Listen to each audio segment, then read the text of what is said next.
Hi, this is Chrissy with Guidepost to Wellness. Welcome back for return viewers, and welcome to anybody that's new that's just discovered the channel.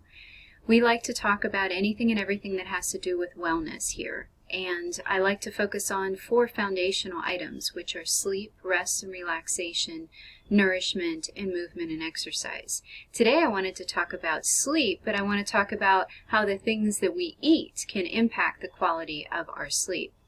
It's important to understand that what we eat before we go to sleep, even up to several hours before we go to sleep, can impact us. And there are some foods that we may not even realize are impacting us in a negative way that can actually disrupt our sleep and cause us not to feel good. And some of those things are spicy foods and acidic foods, because 20 to 48% of Western population has something that's called GERD, or gastroesophageal reflux disorder. You probably know somebody that has this, and basically it can cause heartburn from foods, and spicy foods and acidic foods can definitely cause heartburn for anybody, but especially if you eat and then lay down too soon afterwards, you can definitely get heartburn. Many people don't realize that cruciferous vegetables, which are actually very good for you, but if you eat them too close to going to bed, they have slowly digesting insoluble fiber, which is actually wonderful for you, a great thing that's going to keep you feeling full longer and things of that nature. But that can cause some distress when you're trying to digest your food and sleep, because when you sleep, naturally things slow down in your body, and digestion is one of them. Another thing is red meat, or any really high protein type of food, and especially in the Western diet where we have low stomach acid, and as we age we naturally produce less enzymes. We also culturally don't eat a lot of fermented foods that have the natural enzymes in them. So you may feel like if you eat a steak or a hamburger or something like that and go to sleep too soon afterwards, you may feel like you just have a lump in your stomach. This one was new to me. I never realized that cured meats and cheeses actually have an amino acid, tyramine, that can increase your levels of alertness. So you definitely don't want to be eating prosciutto and some hard cheeses or anything like that too soon before you go to bed. Chocolate. A lot of people don't realize that chocolate actually contains caffeine.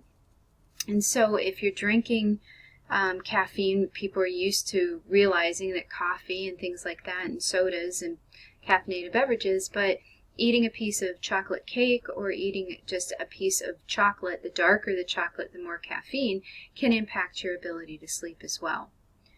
Now, sugary drinks, juices, and sugary foods, like having a dessert and going to bed, or too sugary and sweet of a late night snack, that can definitely cause you to be more stimulated and have a harder time going to sleep.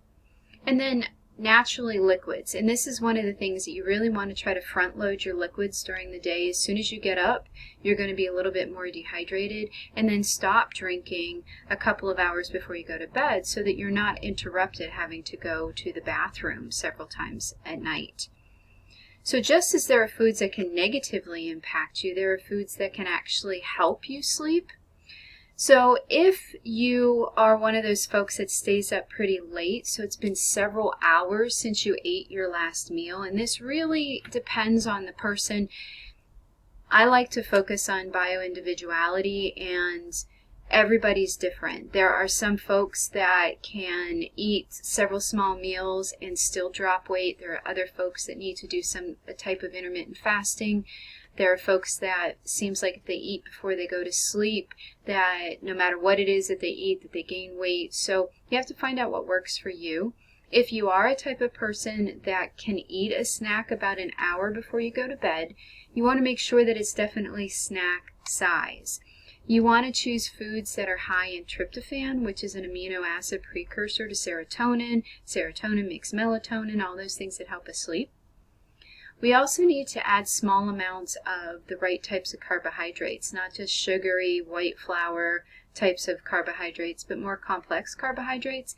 The insulin response actually helps the body assimilate the tryptophan and turn it into the serotonin.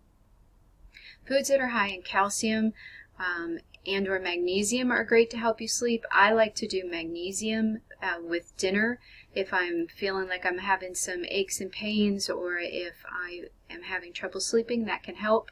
I've never been one that wanted to drink a warm glass of milk, but one of the reasons why people do suggest that is because it is high in calcium, which can help you sometimes sleep.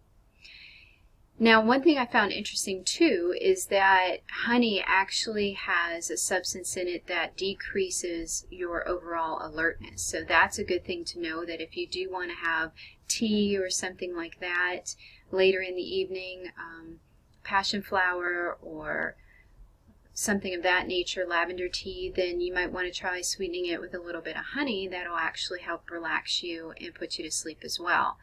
And then there are actually a few foods that contain natural melatonin. I did some reading and saw that there are a lot of foods that will help create melatonin, but they don't actually have melatonin in them. The only substances that really have melatonin are tart cherries, goji berries, and raspberries. So when we take a look at some snack type examples, you can see that there are some foods that are high in tryptophan and high in calcium or magnesium, like nuts.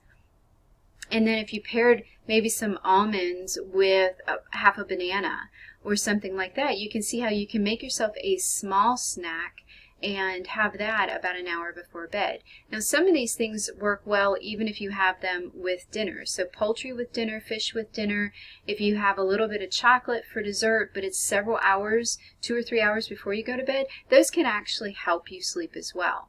Yogurt is another great one because it does have calcium in it, but you want to really watch how much sugar is in it. It's amazing to find out that a lot of the yogurts that have fruits and things in them can have more sugar than like Breyer's ice cream. And you're thinking that you're eating a healthier thing because it is yogurt, but a lot of them actually, the cultures aren't even active in them because they've got the fruits and everything mixed in, and that ends up killing the cultures. So you're just eating a super sweet thing that's not ice cream and doesn't taste quite as good as ice cream, but it's just as sweet for you. Some other things to think about are some herbal teas, maybe a chamomile, a lavender, like I mentioned, passion flower, valerian. I personally find that valerian has a very strong odor and taste. It's not something that I prefer. I'll take a capsule if I need it. Maybe half a turkey sandwich, some warm oatmeal and milk if you can tolerate it, whole grains with some peanut butter or almond butter, something like that. But again, portion size, snack size, and if you can have this with your dinner instead, or have it as your dessert after dinner, and then wait a couple of hours before you go to sleep, then that's going to be the best thing all around. So one of the things to think about too, a lot of people don't realize that nicotine, if you are taking any type of stimulant, nicotine is a stimulant. So studies have shown that smokers a lot of times will say that they're smoking a cigarette to calm themselves down, when it actually has the opposite effect on the body physiologically, but emotionally it might calm them down. And studies have shown that once smokers get over that hump of quitting, that they actually end up sleeping better because they don't have the nicotine in their system. Now, caffeine is another one. I remember my mom used to drink a big old pot of coffee after dinner, and she would drink several cups of it, and it never seemed to bother her. But I think that that's actually more rare for most people. I think that most people, caffeine is definitely a stimulant for them. I know that if I drink a little bit of caffeine, I can get by all the way up to about 5 o'clock. But like a coffee or a larger coffee drink or caffeinated, something like that, I want to have that. I want to drink that by 2 or 3 because caffeine can impact our body for up to 5 or 6 hours. And like I mentioned, chocolate, and that can be a chocolate chip cookie, chocolate pudding, even if you are cutting back on the sugar, just the chocolate itself, especially the higher amounts of cocoa in it, then that's going to impact your ability to sleep if you're sensitive to caffeine. Another thing to realize too is that quite a few headache remedies have caffeine in them, and it can be as much as a cup of coffee or half a cup of coffee. So if you feel like you have a migraine coming on, or you took something for a headache in the middle of the afternoon and you're wondering why you're not sleeping well at night, that can be why.